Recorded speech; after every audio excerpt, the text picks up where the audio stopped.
بسم اللہ الرحمن الرحیم۔ السلام علیکم دوستو، امید ہے آپ سب خیریت سے ہوں گے۔ اللہ پاک آپ کو اپنی حفظ و امان میں رکھے۔ دوستو، وقت پر نماز ادا کرنے کی فضیلت کیا ہے؟ حضرت عبداللہ بن مسعود رضی اللہ تعالیٰ عنہ بیان کرتے ہیں کہ میں نے حضور نبی اکرم صلی اللہ علیہ وآلہ وسلم سے عرض کیا کہ اللہ تعالیٰ کو کون سا عمل سب سے زیادہ محبوب ہے؟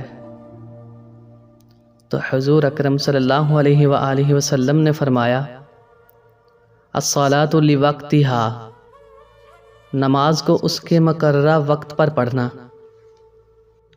حضور اکرم صلی اللہ علیہ وآلہ وسلم نے فرمایا کہ اگر جماعت کی نماز چھوڑنے والے کو یہ معلوم ہو جائے کہ جماعت میں شامل ہونے والے کو کتنی فضیلت ملتی ہے تو وہ ضرور چل کر آئے، خواہ اسے گھٹنوں کے بل آنا پڑے۔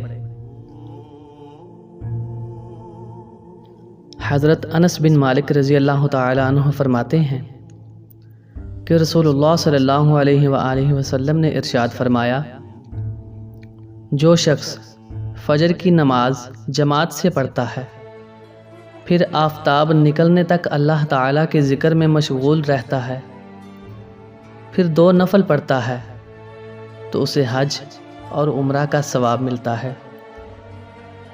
حضرت انس رضی اللہ تعالی عنہ فرماتے ہیں کہ رسول اللہ صلی اللہ علیہ وآلہ وسلم نے 3 مرتبہ ارشاد فرمایا، کامل حج اور عمرہ کا ثواب، کامل حج اور عمرہ کا ثواب، کامل حج اور عمرہ کا ثواب ملتا ہے۔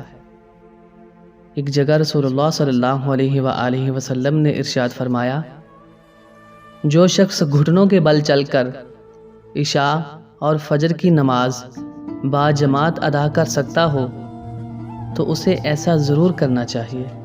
تو پتہ چلا کہ عشاء اور فجر کی نماز با جماعت ادا کرنے کی کتنی فضیلت ہے۔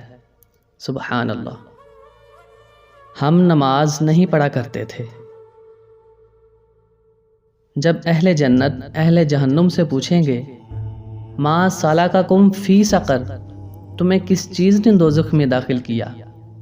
تو ان کا پہلا جواب یہ ہوگا، لم نک من المصلین، ہم نماز نہیں پڑھا کرتے تھے۔ استغفر اللہ۔ اللہ پاک ہم سب کو 5 وقت با جماعت نماز ادا کرنے کی توفیق عطا فرمائے اور ہم سب کی بخشش و مغفرت فرمائے، آمین یا رب العالمین۔ دوستو، اگر آپ کو ہماری یہ ویڈیو پسند آئے تو لائک کمنٹ ضرور کیجیے گا اور ہمارے اس چینل کو ضرور سبسکرائب کیجیے گا۔ شکریہ۔